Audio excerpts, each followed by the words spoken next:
Good morning, guys, and welcome to another episode of Costa Rica Real Estate and Investments. Or maybe this week should be called Panama Real Estate and Investments, as we're going to be talking with Matthew Marx from Panama Equity. They're a real estate company based in Panama City that focuses on helping people invest and move to Panama. So we're going to be talking about the contrast between Panama and Costa Rica, the cost of living, how much housing costs. And I thought, who better to give us that analysis than Matthew, who is one of Panama Equity's top realtors. So we'll get straight into it. Remember, if you have any questions for Matthew, all the contact details will be in the description. And remember, if there are any future guests that you'd like to see on the show or any actual topics to be covered, just let us know. We're more than happy to cover them. Thanks, guys. Let's get straight into it. Good morning, Matthew. Thanks very much for coming on the podcast. Thank you very much for having me, Richard. I'm going to ask you where you are at the moment, just because I think it's going to be really the theme of the podcast. Absolutely. Well, I'm in Panama City. To be more exact, I'm in the Bella Vista neighborhood, just off of Avenida Balboa, overlooking the beautiful ocean. And today, luckily, we have some clear skies. That's awesome. That's awesome. Yeah. I mean, I decided to do this podcast because, typically, this is called Costa Rica Real Estate and Investments. But we get a lot of people that always compare Panama to Costa Rica together. And I know you're an expert originally from Florida. How long have you been in Panama for, Matthew? Well, I've been here for 12 years. It was just supposed to be just a quick 2 years living abroad kind of experience. Fell in love with Panama City. It felt a lot like Miami Light, where I'm from, and decided to make this my permanent home. Awesome. And I mean, you're down there with Panama Equity. And I mean, you guys basically, I suppose, would I say you're kind of a real estate relocation company? Yeah, we kind of venture into that world, just because of who we are and where we're located.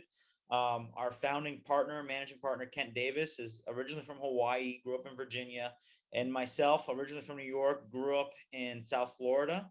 So, expats tend to gravitate towards us. And we've been very blessed to work mostly with expats, and they kind of lean on our expertise since we've already been through the ringer already. That's awesome. Well, I mean, it's been a hell of a year this past year. And I know in Panama, you guys have had it a lot tougher than we have. My business partner, Rob, actually lives down there. And I mean, he was like locked up for quite a while down there while we were all, having I'd say street parties here, but like things were a little bit more open. But I mean, over the past couple of months or since I suppose Panama opened up, I mean, what has surprised you recently? Well, what has surprised me recently, just in general, really everyone trying to get back out into the streets. We were locked up for about 8 or 9 months, where they were separating, the days were according to the sexes. So now everyone is just really cutting loose. And a lot of that it has to do with the willingness of the local Panamanian to get vaccinated. Yep. We're seeing lines 2 and 3 hours for people to get vaccinated. And once they do, they're ready to get out and resume to a normal life. Yeah. Well, I mean, I don't know how the real estate market is in Panama at the moment. Here in Costa Rica, it's absolutely incredible. I mean, I had a client the other day make a bid on a $1.7 million home. They bid I think it was about 1.65, and then someone came in at 1.75. I mean, that's kind of really, unheard of here in Costa Rica prior to, 08, 09, where of course we went through craziness. I know you and I were chatting briefly there about my investments in Panama beforehand. But I mean, what's the real estate market like in Panama at the moment? Is it hot? Absolutely. If you had asked me that same question about 4 or 5 weeks ago, I'd say, we're still in a kind of a rebound mode. We're starting to see a lot more activity, but nothing real closing. And in the last 3 or 4 weeks, it has been completely opposite. I suspect you're seeing a lot of the similar activity we are, where a lot of the American investors and buyers, even Canadians, are being priced out of their markets because it's been so hot up north. Now we're getting a lot of folks coming down here as cash buyers with cash in their pockets, and they're on their very first visit making offers on homes. Just last week, we closed on a penthouse that was listed at 1.15, and we closed with a cash buyer at 1.1. Yep. A similar, another home that was in Punta Pacifica, right on the water, listed for 640. We had competing bids and ended up we're closing at 640. And these are all cash buyers. Well, and I mean, for people that don't know Punta Pacifica, I mean, that's probably one of the most beautiful areas of Panama with regards to getting a condo in, correct? Exactly right. It's a very exclusive area right on the water. It's where the JW Marriott, the former Trump building, is located. Very high end. You're looking at upper class, Panamanian and expat families living in that area. Yeah. Well, I mean, one of the big things here in Costa Rica that we have is typically, there is no, I would say, foreign finance available to foreigners that are not residents or live, here in Costa Rica. It's very difficult. I know back in, an 06, 07, banks there were offering finance, at very low rates to foreigners. Is that still the case, or have things changed? Things have changed significantly since the pandemic. Panamanian banks typically are very conservative. Yep. And before the pandemic, there were a handful of banks that would finance the foreigners, even if your main source of income was overseas. Yep. Now it's down to about one or two banks, and the interest rates are sky high compared to what we're used to in North America, where they're typically starting about 7.25. Okay. And then loan to value ratio, they're asking for 30% down. Oh, okay. Well, I mean, still better than Costa Rica. I mean, again, Costa Rica's, I think there's only Scotia Bank here offering it, and it's a lot of paperwork because Costa Rica likes paperwork even more than Panama. And again, rates are, like you were saying there, 8-9%, which is, pretty crazy compared to North America. But, I mean, let's take a look. I mean, like, again, a lot of people are going to be comparing Costa Rica and Panama together. I mean, what do you think that Panama offers that people might be looking for, that maybe Costa Rica doesn't, or what does it offer? I mean, if someone's looking at it, what should they be, be aware of? Well, one of the top comments that I hear pretty often is what drove retirees down to Panama is we exchange in the American dollar. Yep. So there's no exchange rate, nothing to worry about as far as that goes. Comparable Costa Rica, several daily flights to several different cities in the United States, and it's just about a 2.5 hour flight. One thing that Panama has done to help drive more expats moving down here was we have that jubilado discount, or the jubilado visa, where as a retiree you get huge discounts on movie theaters, flights, restaurants, even on just daily goods. Going to a restaurant, you're going to get about a 25% discount. And then we make it very easy for non-retirees to come down with a Friendly Nations visa. As an American, I'm here on a Friendly Nations visa. It gave me permanent residency and also gave me a fast track to a work permit. Wow. And I mean, with regards to that, I mean, were there any requirements that you needed to that Friendly Nations visa? Well, the number one requirement is you do have to be from one of the countries that's on the list. It's a very long list. And I had to show some liquidity, at least $5,000 liquid in the bank.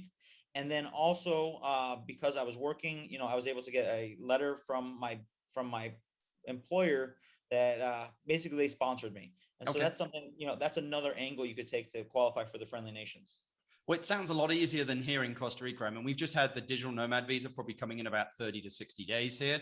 But again, you're going to need to show $3,000 or more, of income just to get that, plus go through, a huge process.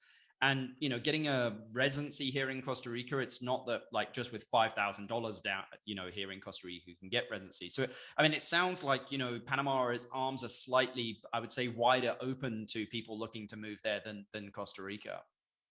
Yeah, I would say that the two countries are in direct competition. Costa Rica had a bit of a head start on Panama, so Panama is offering an easier process to get your residency. Yep. I know for myself, I never have to renew.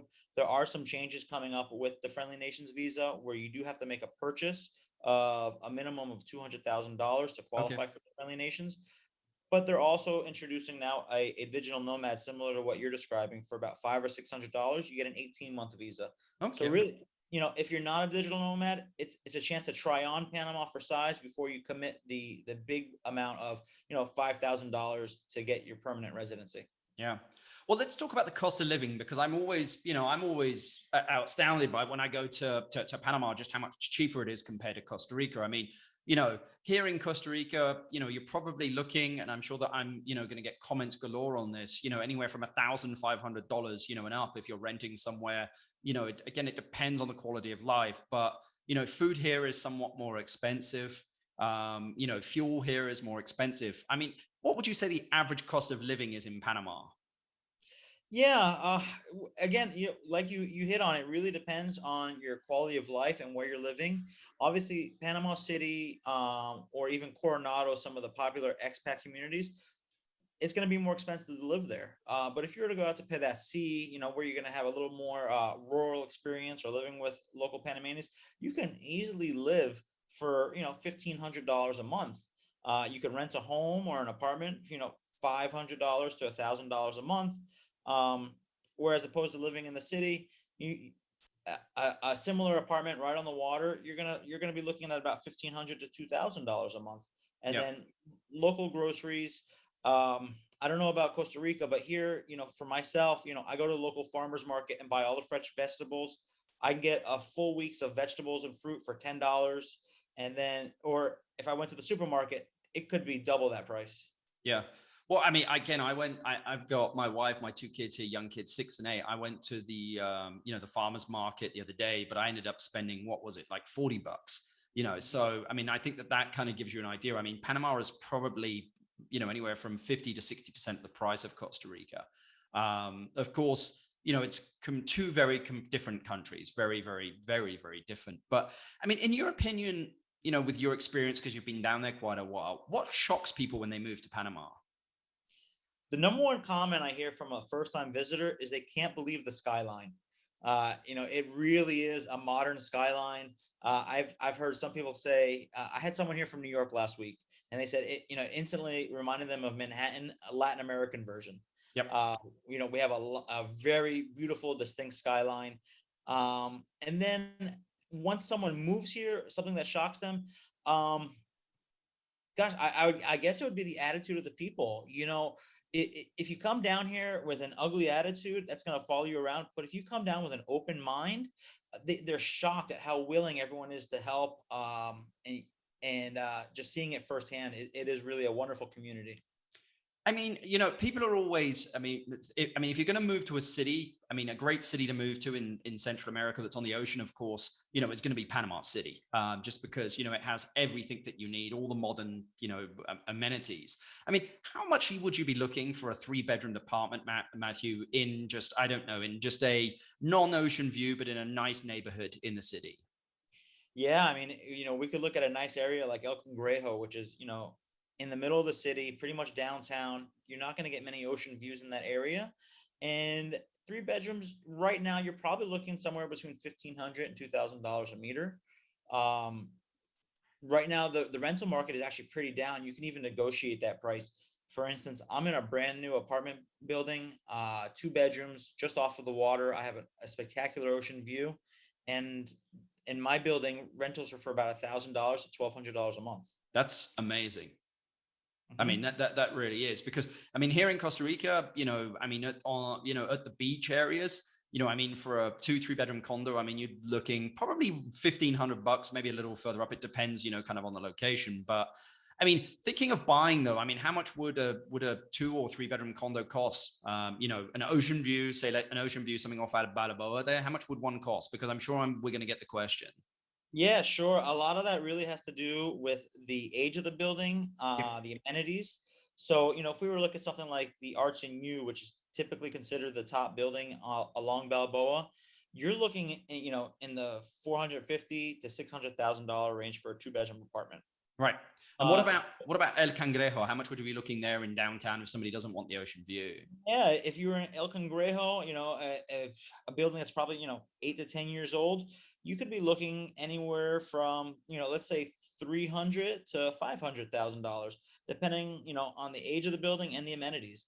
The newer Wow. buildings tend to come with a higher price tag because they have much nicer amenities. Yeah. It's incredible, dude. I think I mentioned to you in 2006, I bought a condo there for like $110,000. So how prices have changed. I mean, even here in Costa Rica, things have changed as well. So, well, let me ask you a question, Matthew, because I always like to ask people. I mean, if you could go back 5 years and say to yourself, hey, you had to invest in something, what would it have been and why? Oh, that's a great question. I think I would have invested. Gosh, I think I would have gone down to probably Casco Viejo. Yep. And then if I were to go outside of the city, I'd invest in one of the communities just outside of Coronado.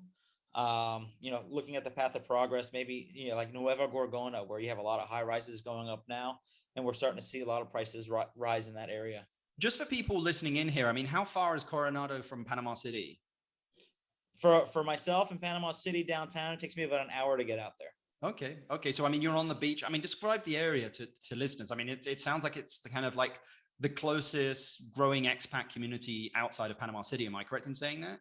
That's exactly right.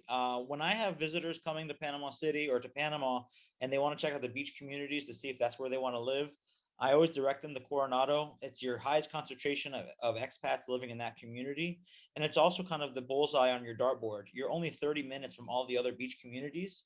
So Yep. you can check out a bunch of different areas, see where the growth potential is, and see what community really fits your lifestyle. Wow. What would you have stayed clear of, Matthew? Gosh, what would I stay clear of? I've never been a big fan of the large apartment complexes that have more than 4 units per floor. Yep. With that being said, I would have stayed away from the JW Marriott, the former Trump building. Yep. You tend to have more units per floor, and when that happens, you don't have a lot of owners living in the building. They're typically buying as investors, and then you're kind of at the will of your neighbors. Are the neighbors going to take care of the property? And once an investor gets tired of that asset, are they just going to go ahead and try to flip it or sell it? And it doesn't take someone with an economics degree to figure out the whole supply and demand chain there. Yep. Yep, definitely. I've heard a few stories there. I mean, what advice would you give to listeners looking to potentially invest into Panama, into real estate? The number one thing. I know it's a Yeah. wide question, but I'm sure that you get asked it all the time. Well, yeah, the number one conversation that I have is figure out where you prefer to have property. Do you prefer to do Airbnb, short-term rentals? If that's the case, we have to eliminate Panama City altogether. Panama City does not allow rentals less than 45 days unless you have a hotel license. If you do prefer more of a steady income flow, then we're going to look right at Panama City. It's more consistent. Typically, you're doing 12-month rentals, and then you have to be realistic with your returns. If you're going to have a property manager, if you're going to have someone taking care of your property, you're not here, boots on the ground. You're looking at about 3 to 4% return right now. And what I'm hearing from investors, the savvy investors saying, yeah, I know I'm going to have to eat it now for the next 12 to 18 months. But once the market truly rebounds, I'm getting in at a really good price point, and I'm going to be soaring after that. Yeah, I mean, there are two things. I mean, there's going to be a cash flow, income that you're going to have of that 3 to 4%, but also the thing that probably not people are considering is the price appreciation of the property as well. Precisely. And we've seen that very strong. Actually, we're starting to see it here in San Jose. Our skyline is starting to look like yours, Matthew. I say starting, but it's nothing compared to it. I mean, we've probably got, you can count on your hands how many tall buildings that we've got here, but they keep going up. And they're, again, it's kind of, prices are somewhat low at the moment, but we'll see where that goes kind of in the future. I mean, if you had $500,000 today, Matthew, and you had to invest it into a business or real estate in Panama, what would you do with it and why? I'd be looking at property. You can get some great deals right now, and the developers are all competing with each other. Keep in mind, during the pandemic, while we were shut down, developers were not able to do any work. That was about 6 to 7 months where they were not even building, selling, nothing. So they become extremely competitive. Just earlier last week, I had a buyer who had two developers competing with each other as far as lowering their price and offering perks on the apartment. Wow. So look, check out a couple different projects, see where you feel most comfortable, and get these guys. Be honest. Hey, I'm also looking at Project X, and you're going to start seeing them fighting with each other, offering just incredible deals. Well, I'm always interested in the beach areas in Panama as well, because my business partner Casey, he had Pedicee. He had a hotel in Pedicee, which we sold many years ago. He had a real estate company. I mean, this was down in 05, 06, 07. I mean, what are the areas of growing beach towns in Panama? Yeah, where I'm seeing a lot of construction right now is in the Nueva Gorgona area, which is right next to Coronado, so an hour out of the city. And then Pedacee continues to grow. I was just there about 3 weeks ago checking out Pedacee, Playa Venao, Yep. and those communities are growing, and the property values, for a rental, they're pretty high. And Venao, you can't find a rental for less than $3,000 a month. Wow. And I mean, describe Banao to me, just because I need, again, a lot of people listening into this have never been to Panama before. I mean, how would you describe it? It's, it's Coronado more kind of the city, but out at the beach, but like, Banao is a little bit more, I don't know, well-being, surfing. I mean, how would you describe it? Yeah, with Coronado being so close to the city, you tend to get an older crowd of expats out there that want to be closer to the city, and people that really appreciate being able to come in for just a day trip to catch a show or a movie. Whereas Vanau, yeah, I guess you could describe it as rural, but it's a surf town. It's just a cove with an awesome surf, and the restaurants are spectacular. um Gosh, I think there's about a dozen different restaurants, and each one that I ate at would compete with some of the finest restaurants here in Panama City. Wow. So it's a wealthy community. It's about 4.5 hours from Panama City, and it's really just a paradise. That's awesome. I think this is great input here. Again, anyone that's looking to kind of compare Costa Rica to Panama, again, Panama is a affordable, more, I would say, definitely more affordable living than Costa Rica. But they're very different countries. So if you're thinking about either or, I would suggest going to both and really experiencing it. Matthew, I appreciate your time. I'm going to put all the contact details for yourself and also Panama Equity in the descriptions. Is there anything else is there a question you think that I should have asked you that I didn't ask you? No, I think we pretty much covered it all. One thing I would really stress to everyone, as you were saying, make sure you check out both areas for yourself. Don't just go off of some of the reading that you do online. I know there's several free publications that like to sell Panama and Costa Rica with rose-colored glasses, but you do have to check it out for yourself and figure out which vibe, which energy really clicks with your lifestyle. Yeah, I agree. I mean, the countries are different, the cultures are different, and then within the countries, the areas are different. Panama City is different than Pedicea and Banao, and the people are completely different as well, so. And even on a micro level, El Cangrejo is significantly different than Bella Vista, which is significantly different than San Francisco. So you really do need to check out every area yourself. Awesome. Well, Matthew, I really appreciate you taking this time to speak with us, and and have a good one, man. Likewise. Thank you, Richard. No worries. Catch you later. See you soon. Bye.